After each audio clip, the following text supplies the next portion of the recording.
4వ తేదీ జరగనున్నటువంటి కౌంటింగ్కి సంబంధించి కౌంటింగ్ ఏజెంట్ల ప్రక్రియకి సంబంధించి కొన్ని విషయాలు మాట్లాడటానికి వచ్చాం. సిఇఓ గారిని, అడిషనల్ సిఇఓని కలిసి వారి దృష్టికి అంశాలు తీసుకెళ్ళాం. ఈరోజు రాజానగరం ఆర్ఓ రిటర్నింగ్ ఆఫీసర్ గారు కౌంటింగ్ ఏజెంట్లుగా ఉండేవాళ్ళు ముందుగా లిస్ట్ సబ్మిట్ చేయండి, మేము వాళ్ళ క్రిమినల్ యాక్సిడెంట్స్ చెక్ చేసుకోవాలని చెప్పి ఒక సర్క్యులర్ ఇష్యూ చేశారు. అది ఎక్కడ కూడా ఈ ఎలక్షన్ కమిషన్ ఇది ఆ సర్క్యులర్ ఆయన ఇచ్చింది. ఇది ఎక్కడ ఎలక్షన్ కమిషన్ గైడ్ లైన్స్లో ఇది ఎక్కడ కూడా ఉత్పన్నం కాదు అనేది ఇక్కడ సిఇఓ దృష్టికి తీసుకెళ్లాలనేది మా ఉద్దేశం.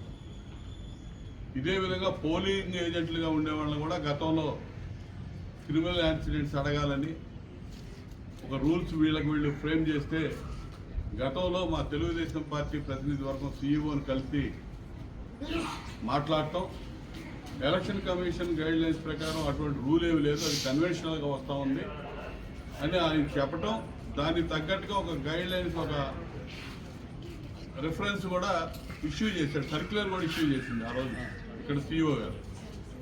అవసరం లేదు, మీరు పోలింగ్కి ముందు ఉదయం పూట ఆ ఏజెంట్ లిస్టు మాకు ఇచ్చినా కూడా ప్రిసైడింగ్ ఆఫీసర్ సరిపోద్దని చెప్పి వాళ్ళు చెప్పటం, దానికి సర్క్యులర్ ఇష్యూ చేయటం, అదేవిధంగా ఎలక్షన్ జరిగిపోయింది.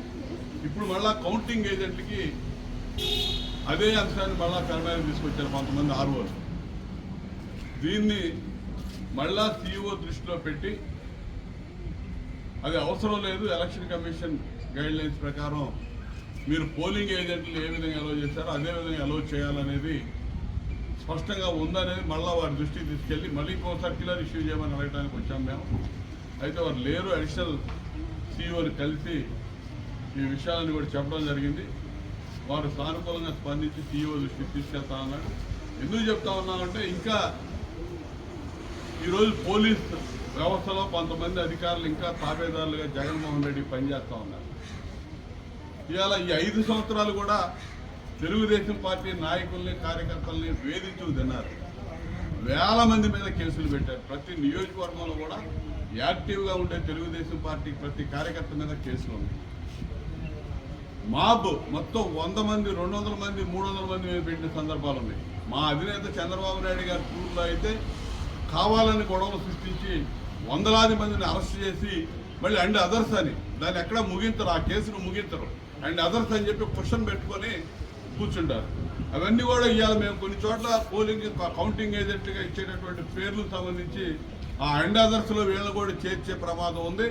మా కౌంటింగ్ ప్రక్రియకి మా పార్టీ అభ్యర్థులకి అదేవిధంగా కూటమి అభ్యర్థులకి ఇబ్బందులు కలిగించే ప్రమాదం ఉందనేది ఇవాళ ప్రధానంగా మేము చెప్పదలుచుకున్న అంశం. దాన్ని సిఇఓ దృష్టికి తీసుకెళ్లి క్లారిఫికేషన్ అడిగి మళ్ళా సర్క్యులర్ ఇష్యూ చేపించాలనేది ఇవాళ స్పష్టంగా మేము రావడం జరిగింది. దాని గురించి ఖచ్చితంగా అది ఇష్యూ చేయాల్సిన అవసరం కూడా ఉంది. గతంలో పోలింగ్ ఏజెంట్లకు ఏ విధంగా ఇచ్చారో కౌంటింగ్ ఏజెంట్లు కూడా అదే విధంగా అలో చేయాల్సిన అవసరం ఉంది. అదేవిధంగా election commission central election commission guide లైన్స్లో ఉందే మేము అమలు చేయమంటున్నాం.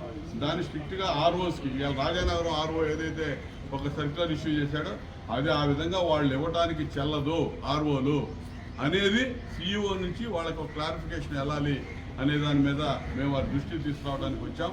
ఇంకా ఇప్పటికైనా కొంతమంది ఆగాలి, ఇంకా చూస్తూ ఉన్నాం.